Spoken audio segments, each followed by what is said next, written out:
তুমি আইছো ময়না। এইবার ঠিক মতো বুক ভরে নিঃশ্বাস নিতে পারতেছি। তুমি সেই 5 দিন আগে আমার সাথে দেখা করছো, এতদিন পর পর দেখা করলে হয়? তুমি প্রতিদিন আমার সাথে দেখা করতে পারো না? এটা ছেলের হাতের মোয়া যে আমি চাইলাম, ধরলাম আর খাইলাম পারি না।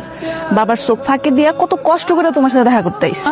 বাপের বুক ফুলায় কইবা যে আমি মানিককে ভালোবাসি। হয়েছে, এসব বাদ দাও, চলো তুই ওইদিকে যায় কথা কই আর তোমার প্রাণ ভইরা দেখি।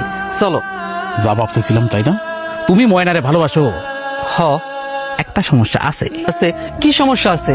তুমি হইলা গিয়া এই গ্রামের একদম গরিব ঘরের সাধারণ ছেলে, আর ময়না হইল গিয়া সিকদার বাড়ির মাইয়া।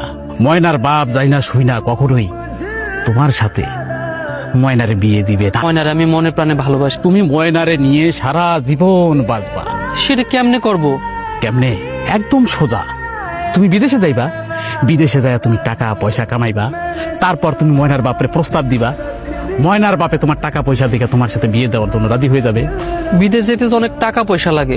বিদেশে যাওয়ার নাম নিলে তোমার ভূতে টাকা পয়সা ম্যানেজ করে দিবে। সব ভাঙ্গা ভালো। কি হয়েছে বাজান? তুই এমন করতেছিস কেন? কেন পাগলামি করতেছিস? আমি বিদেশ যাইতে চাই, তোমরা যেমনে হোক আমার বিদেশ পাঠানোর ব্যবস্থা করো। বিদেশ যেতে তো অনেক টাকা লাগে, আমরা এত টাকা কই পামু? কই পাবে সেটা তো আমি জানি না। আমি বিদেশ যাবো মানে আমি বিদেশ যাবো, আমার অনেক দিনের শখ, আমি বিদেশ যাবো। শখ করে তো কেউ প্রবাসে যায় না, আর প্রবাসে তো অনেক কষ্ট বাজান। তুই লোক ধরে বিদেশে যাবি, বিদেশে যা কষ্ট করবি। আমার বিদেশ যায় যদি কষ্ট করতে আমি কষ্ট করব, কষ্ট না করলে তো ভালো কিছু করা যায় না।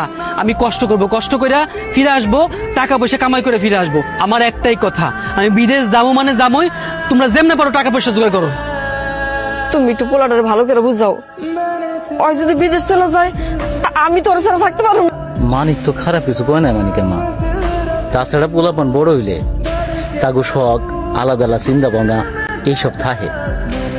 তাছাড়াও তো ঠিকই কইছে। আর একটা জিনিস ভাইবা দাও, আমাকে যে ঘর বাড়ি এইগুলো দেখা ভালো ঘরের কোনো মাইয়া তার বাবা দিতে চাইবো? তুমি চিন্তা করো না, এখন টাকা পয়সা জোগাড় কইরা আমরা ওর একটু বিদেশ পাঠায় দেই। আমি সব কি শুনতেছি? তুমি নাকি বিদেশ চলে যেতে চাইতেছ? তুমি ঠিকই শুনছো। বিদেশে গিয়ে তুমি আমার না দেখে থাকতে পারবা? তুমি দেশে থেকে আমার না দেখলে নাকি থাকতে পারো না, তখন থাকবে কেমনে? তোমার সাইডে থাকতে আমার অনেক কষ্ট হইব, কিন্তু এই কষ্ট করার পরে যদি আমাদের সুখ আসে, সেই জন্যই তো আমি কষ্ট করে প্রবাসে যাইতে চাইতেছি ময়না। আমারে বিয়ে করে তোমার ঘরে তুলতে বিদেশ যাওয়া লাগবো কেন? দেশে থেকে তুমি আমার বিয়ে করে ঘরে তুলতে পারো না? আমি তো যাইতে চাই না, কিন্তু তুমি তোমার বাপজানরে চিনো না, সে কোনোদিনই তোমার আমার সম্পর্ক মাইনা নিব না। তুমি বিদেশ যাইবা, আর ওটা তো 1-2 দিন না, 3-3টা বছর। এই 3 বছরের মধ্যে বাজান যদি আমার অন্য পোলা লাগে বিয়ে দিয়ে দেয়, তখন আমি কি করবো? আমার জন্য একটু কষ্ট করতে পারবা না? ঠিক আছে, কথা দিলাম। বাবা, তোমার একটা কথা কইতে চাই, যদি তুমি কিছু মনে না করো। তুমি আমার একমাত্র কন্যা, তুমি আমার একটা কথা কইবা, আমি এখানে কি মনে করো? তুমি কও মা, কও। এটা চাইতে আমার খুব ভয় লাগতেছে। ওই মানিক আছে না, মানিক আমারে ভালোবাসে, আর আমিও মানিককে ভালোবাসি। ও আমারে বিয়ে করতে চায়। তুই কার সামনে খারাপ মানিকার কথা? ধরো, এখানে 1 লাখ টাকা আছে, তোমার বিদেশে যাওয়ার লাগিয়া কাজে লাগবে। 1 লাখ টাকা তুমি কই পাইছো? কে দিল? এই, তুমি কি আবার আমার জন্য ঘরের থেকে চুরি করছো নাকি? চুরিও করি নাই, ডাকাতেও করি নাই।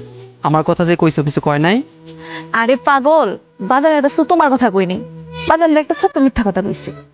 কইছি যে আমার বান্ধবীর বিয়ে ভাঙা দিতেছে 1 লাখ টাকার জন্য। ভালোবাসার মানুষের লেগে মানুষ কত কিছু করে, জীবন পর্যন্ত দিয়া দেয়।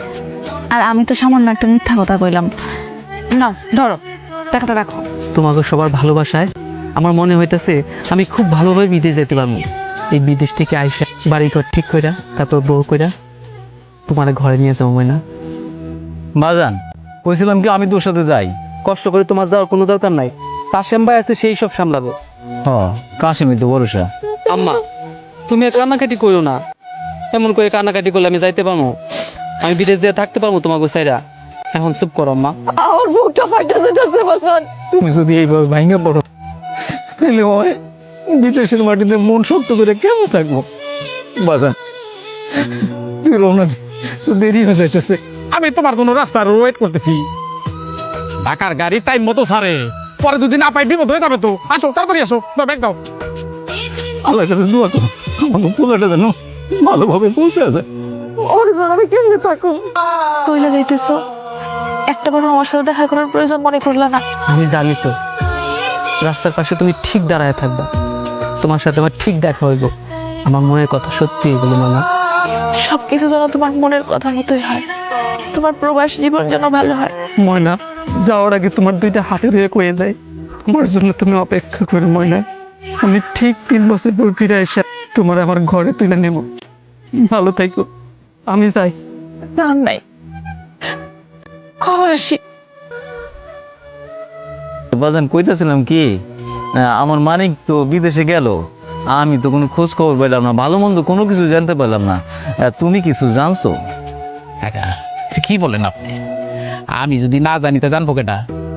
মানিক ওইখানে কখন পৌঁছাইছে, কখন গিয়া ওইখানে খাইতাছে, মানে ভাত খাইতাছে, চা খাইতাছে, তারপর কখনো ঘুমাইতেছে, সব আমি জানি। আর সবচেয়ে বড় বিষয় কি জানেন, যে 5 জন গেছে, ওই যে কোম্পানির মালিক ওই 5 জনের মধ্যে আপনার ছেলেরে খুবই পছন্দ করে ফেলাইছে। আপনার তো ভাগ্য কাকা যে আপনার ছেলেরে তারা পছন্দ করছে। এখন তো শুধু টাকার উপরে ঘুমাইবেন। মানিকের কোনো খোঁজ পাইছো?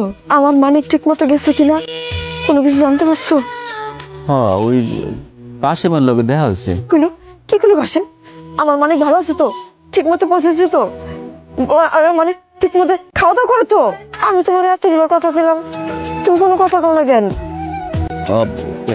হ্যাঁ, কাশেম কইছে কি, আপনার তো অস্থির হয়েছেন কেন? আপনাকে বলে তো ঠিক মতো পৌঁছাইছে, খাওয়া দাওয়া করতেছে, ঘুমাইতেছে। আল্লাহর রহমতে কালকে থেকে কাজ শুরু করবো।